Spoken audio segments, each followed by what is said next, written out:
We here in San Diego are a long way from the royal family, and most of us probably don't think we have any historical connection to it. But there is one persistent story that has to do with the Duke of Windsor, the once king, who gave up his throne to be with Wallis Simpson, the woman he loved. If you saw that movie a few years ago, The King's Speech, well, that king who had the speech difficulty became king because Edward quit, gave up the throne for love.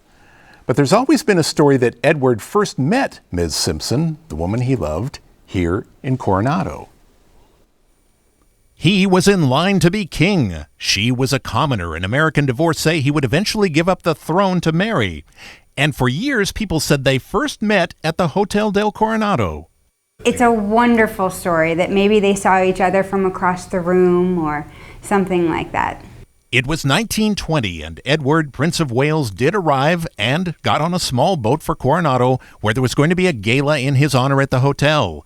And she, Wallis Simpson, was definitely a resident here, according to Rachel Liu of the Coronado Historical Association. She lived in 3 separate rented homes here in Coronado. The king-to-be spoke with a lot of people that night. Maybe one of them was Wallis Simpson, love at first sight. Sounds great, doesn't it? If it were true.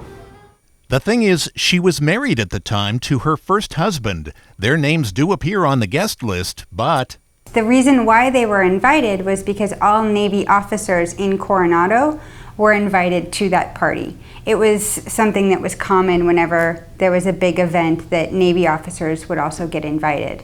So we do know that they were invited to the party.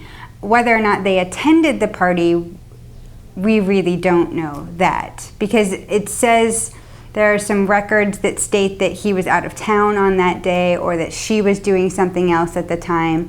The two of them, of course, went on to become the love story of the century. He gave up being king to be with her, abdicated the throne. Wow. So is there anything to the story? Could it have all begun at the Hotel Del?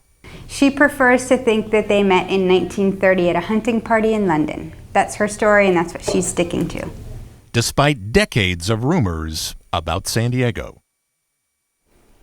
Well, that romantic meeting story has been a part of Coronado lore for decades. Remember the Prince of Wales Grill at the Hotel Del? Well, that name was a tribute to the possible chance meeting that just might have happened there, according to the story, so they say.